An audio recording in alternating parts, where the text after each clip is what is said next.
जयपुर से आ रही है बड़ी खबर। बात बता दें आपको, वन रक्षण भर्ती परीक्षा पेपर लीक मामले में खुलासा हुआ है। पेपर लीक मामले में हिरासत में 2 और आरोपी लिए गए हैं। कबराराम और लिखराराम को पुलिस ने पकड़ा है। सहायक स्टेशन मास्टर कबराराम पालनपुर में तैनात है और बाड़मेर में तैनात कांस्टेबल लिखमाराम गिरफ्तार किया गया है। तो लिखमाराम गिरफ्तार किया गया है। गिरफ्तार टिम्मो कुमारी का पति है कांस्टेबल लिखमाराम। एनडी सारण को लिखमाराम के लिए 6 लाख रुपए दिए गए थे। अब तक 9 वन रक्षकों समेत कुल 29 आरोपी गिरफ्तार किए जा चुके हैं। भरतपुर से बड़ी खबर आ रही है, जहां कोतवाली थाना क्षेत्र के सुभाष नगर कॉलोनी में 27 साल के युवक का शव फंदे से लटका मिला है। मृतक ने घटना से पूर्व एक सुसाइड नोट भी छोड़ा। सुसाइड नोट में 2 लोगों के नाम का जिक्र हुआ है।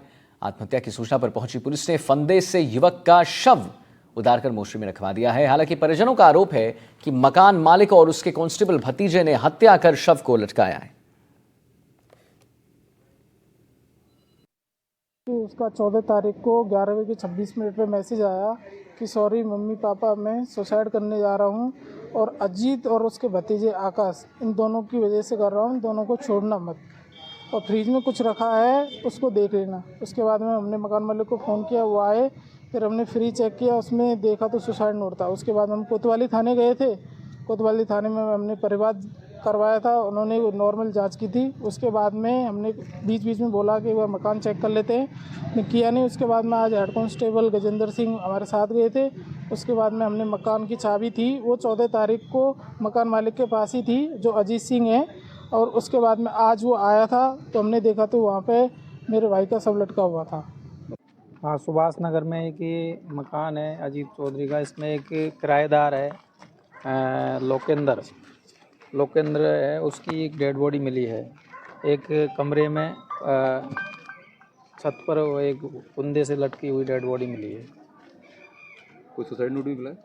सुसाइड नोट है, एक फ्रिज में मिला था, उसको कब्जे में पुलिस पहले ही ले चुकी है और डेड बॉडी को आरबीएम हॉस्पिटल शिफ्ट करवा दिया गया है। अब उसके परिजन जो भी जिस तरह की भी रिपोर्ट देंगे उसी हिसाब से अग्रिम कार्रवाई की। कोई आरोप है? ललितेश कुशवाहा हमारे साथ जुड़ गए हैं इसी खबर पर और जानकारी दे रहे हैं। ललितेश, क्या पूरा मामला है? सुसाइड नोट में 2 लोगों के नाम का भी जिक्र है, कौन है ये 2 लोग? बिल्कुल आदित्य, देखिए ये जो 2 लोग हैं, एक तो मकान मालिक है जिसके मकान में जो मृतक है वह रहता था, और दूसरा जो मकान मालिक है उसका चाचा है जो कांस्टेबल है भरतपुर में। इसको लेकर के इनमें बताया जा रहा है कि जो अजीत नाम का मकान मालिक था और जो मृतक था उसने इसके मकान में काम किया था, जिसके करीब 70,000 रुपए के आसपास थे। और जब ये पैसे मांगने के लिए गया तो इनमें विवाद हुआ था, विवाद के चलते इसकी मारपीट की गई थी, जैसा कि सुसाइड नोट में बताया गया है।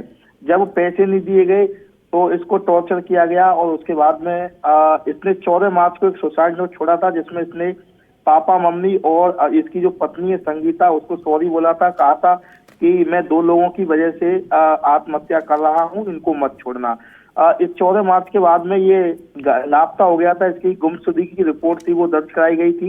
लेकिन 14 मार्च के बाद में ये नहीं मिला तो जो मृतक का भाई था पुष्पेंद्र, वो कोतवाली थाना पहुंचता है और जब एक कांस्टेबल जिस मकान में रह रहा था वहां जाता है तो बदबू आ रही थी। जो शव है वो बिल्कुल सड़ा हुआ था। पुलिस ने शव को उतरवा करके आरबीएम अस्पताल की मोर्चरी में रख दिया है और सुबह पोस्टमार्टम की कार्रवाई की जाएगी। जी।